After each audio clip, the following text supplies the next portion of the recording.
പാലത്തായി കേസിൽ സർക്കാരിനെതിരെ സമസ്ത. ഹൈക്കോടതി വിധി സർക്കാരും പ്രോസിക്യൂഷനും ഇരന്നു വാങ്ങിയ തോൽവിയെന്ന് സമസ്ത മുഖപത്രത്തിൽ എഡിറ്റോറിയൽ.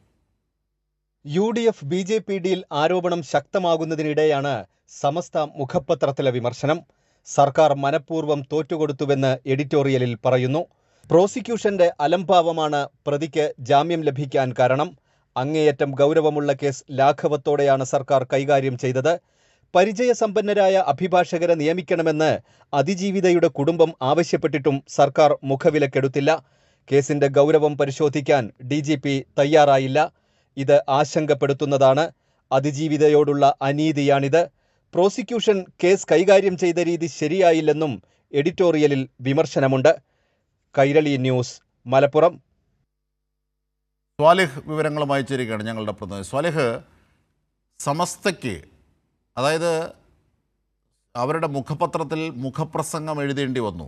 ഈ സർക്കാരിൻ്റെ കൊടിയ വീഴ്ച, നേരത്തെ ചില ഫ്രിഞ്ച് എലമെൻസുകളെയൊക്കെ ഉപയോഗിച്ച് LDF സർക്കാരിനെതിരെ വ്യാപകമായി കുപ്രചരണം നടത്താൻ മുതിർന്നവരായിരുന്നു UDF. അവരാണിന്ന് ഭരിക്കുന്നത്, കോൺഗ്രസ് അവരാണിന്ന് ഭരിക്കുന്നത്.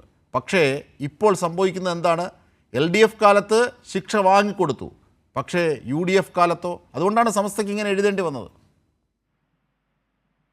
അജിംഷാദ്, അദ്ദേഹത്തിന്റെ പാലത്തായി പീഡന കേസിൽ പ്രതിക്ക് അനുകൂലമായ സാഹചര്യം, വിധി ഉണ്ടായത് സംസ്ഥാന സർക്കാരും പ്രോസിക്യൂഷനും ഇരന്നു വാങ്ങിയ വിധിയാണ് എന്നാണ് സമസ്തയുടെ മുഖപത്രത്തിൽ വിമർശിക്കുന്നത്. നേരത്തെ തന്നെ ഈ കുട്ടിയുടെ കുടുംബം ഉൾപ്പെടെയുള്ളവർ നല്ല അഭിഭാഷകരെ, പരിചയസമ്പന്നരായ അഭിഭാഷകരെ വെക്കണം, കേസ് ഗൗരവത്തോടെ കാണണമെന്ന് സമസ്ത ഉൾപ്പെടെയുള്ള സംഘടനകളും ഒക്കെ ആവശ്യപ്പെട്ടിരുന്നു. പക്ഷെ ഇതൊന്നും പരിഗണിക്കാതെ വളരെ ലാഘവത്തോടെയാണ് ഈ കേസ് കൈകാര്യം ചെയ്തത് എന്ന വിമർശനമാണ് സമസ്ത മുഖപത്രം നടത്തുന്നത്. ഈ കുട്ടിക്കോ കുടുംബത്തിനോ നീതി ലഭിച്ചിട്ടില്ല. സർക്കാർ ഇത്തരത്തിൽ ഒരു നടപടി സ്വീകരിച്ചത് കൊണ്ട് കോടതിയിൽ സ്വീകരിച്ച ഈ അലംഭാവപൂർണമായ സമീപനമാണ് ഇങ്ങനെ ഒരു വിധിക്ക് തന്നെ ഇടയാക്കിയത്. അത് ഗൗരവത്തോടെ കാണണം, ഇത് ആശങ്കപ്പെടുത്തേണ്ട സാഹചര്യമാണ് എന്നെല്ലാം ഈ മുഖപ്രസംഗത്തിൽ പറയുന്നുണ്ട്. അജിംഷാദ്, തീർച്ചയായും. അതായത് നീതി നിഷേധത്തിൻ്റെ ഈ പാലത്തായി മോഡൽ എന്ന് പറയുമ്പോൾ ഈ UDF സർക്കാർ എങ്ങോട്ടേക്കാണ് പോകുന്നത്? VD സതീശൻ സർക്കാർ എങ്ങോട്ടേക്കാണ് പോകുന്നത്? എന്ത് തരം കൂട്ടായ്മയാണ് അവിടെ രൂപപ്പെടുന്നത്? ആരുമായിട്ടാണ്? BJP UDF ഡീൽ, അതാണ് ഇതുവഴി ഉദ്ദേശിക്കുന്നത് അല്ലേ? അജിംഷാദ്, അത്തരത്തിലുള്ള BJP UDF ഡീല് വലിയ സജീവമായിട്ട് ചർച്ചകൾ പുറത്തൊക്കെ നടക്കുമ്പോൾ അതിലേക്ക് വിരൽ ചൂണ്ടുന്ന അല്ലെങ്കിൽ അതിനെ മുനവെച്ചുള്ള ഒരു ലേഖനം തന്നെയാണ് ഈ എഡിറ്റോറിയലിൽ ഉള്ളത്.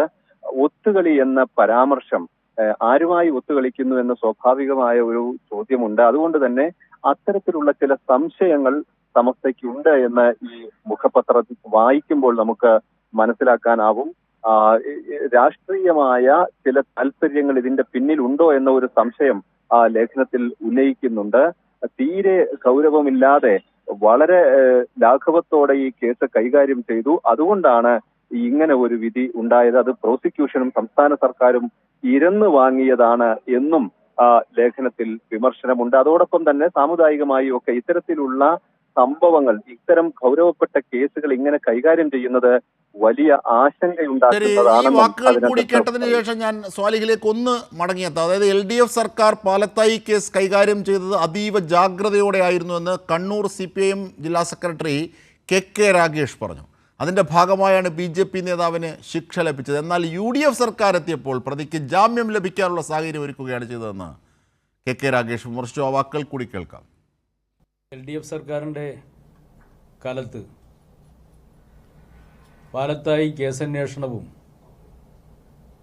അതിൻ്റെ വിചാരണ നടപടികളും അതീവ ജാഗ്രതയോടെയാണ് നടത്തിയിരുന്നത്. അതിൻ്റെ ഫലമായിട്ടാണ് കേസിലെ പ്രതിയായിട്ടുള്ള പത്മരാജന് ശിഷ്ടകാല ജീവിതം മുഴുവൻ തടവ് ശിക്ഷ, കഠിന തടവ് ശിക്ഷ ലഭിക്കുന്ന വിധത്തിലുള്ള വിധി തലശ്ശേരി പോക്സോ കോടതി പുറപ്പെടുവിച്ചത്. അങ്ങനെയുള്ള ഒരു കുറ്റവാളിക്കാണ് ഇപ്പോൾ UDF സർക്കാർ ജാമ്യം ഒരുക്കി കൊടുത്തിട്ടുള്ളത്. ജാമ്യം ഒരുക്കി കൊടുക്കുക മാത്രമല്ല, ആ ശിക്ഷ ഇപ്പോൾ സസ്പെൻഡ് ചെയ്യപ്പെടുകയും ചെയ്തിരിക്കുകയാണ്. ഇതാണ് സ്വാലിഹ്, ഇത് വലിയ വിമർശനമാണ് സർക്കാരിൻ്റെ, ഇപ്പോഴത്തെ സർക്കാരിൻ്റെ ഇടപെടൽ. മുൻ സർക്കാരും ഇപ്പോഴത്തെ സർക്കാരും തമ്മിലുള്ള വ്യത്യാസം താരതമ്യപ്പെടുത്തുകയാണ് ഈ വിഷയത്തിൽ, BJP നേതാവ് പ്രതിയായ വിഷയത്തിൽ. അജിംഷാദ്, തീർച്ചയായും മുൻ സർക്കാർ ഇക്കാര്യത്തിൽ എടുത്ത ചില ആശ്വാസകരമായ നടപടികൾ ഉണ്ടായിരുന്നു. ആ കുടുംബത്തിനൊക്കെ അത് വലിയ പ്രതീക്ഷ നൽകിയിരുന്നു.